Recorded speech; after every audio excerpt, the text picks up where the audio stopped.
Doubts from the Past, written by Antonio de Vito, narrated by Anuradha Chintalapudi. Preface. To my wife Stefania and my daughters Eliza and Chiara, with all the love I can. In memory of my parents Luisa and Raffaele. Any resemblance to persons or actual events is purely coincidental. Probably none had seen him getting out from that house. While walking at a slow pace, staring into space, everything seemed to give him room. A superhuman effort seemed to put a strain on Sam's eyes. His green eyes seemed turned off and were staring at the ground.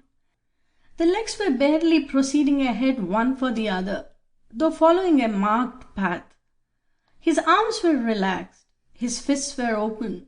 Now the veins had stopped pulsing like rivers in flood.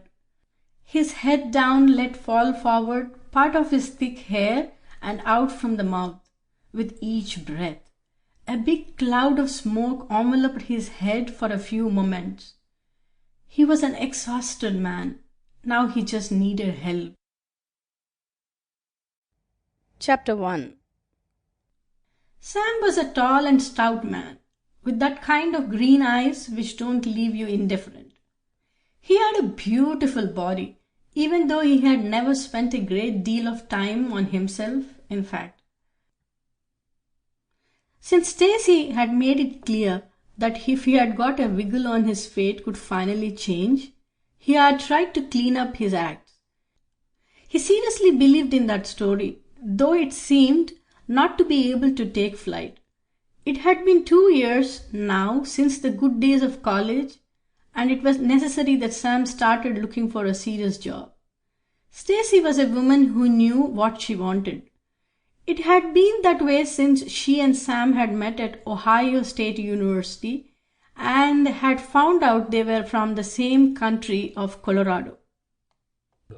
The surprise of discovering they were fellow citizens had been just the beginning of an evening in front of the bottle of Chianti and ended like many others, lying in a bed or on a carpet in front of the fireplace, still smoldering from the night before. During college in Ohio, Sam and Stacie had never been two model students. It had immediately been bliss between them, since they met at one of the parties in the campus. They saw things in the same way. Sam and Stacie loved to drink Italian wine, and sometimes they exaggerated into a stupor. They loved to be on their own, and especially if one of them had a problem, the other one always knew how to solve it. The college years, however, ended and left the two, Sam and Stacie, orphans of their dreams. Very soon the reality proved to be different from the small-time college days. Reality was waking up in the morning, as soon as possible to find a job, and all those things which you don't really believe in, but a little accepted and a little suffered to avoid being crushed by everything around you at a pace often struggling to sustain.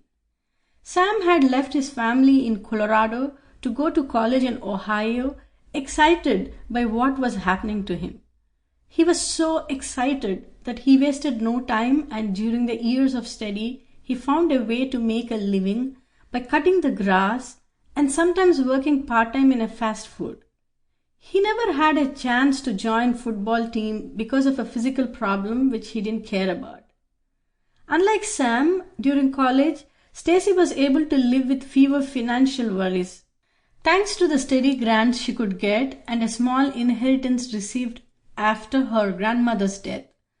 The two lived together almost 5 years without ever worrying about what would happen to them one day.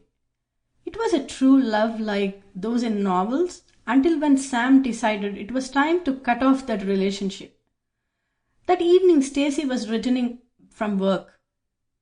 She was working at a law firm not too far from home, but badly connected.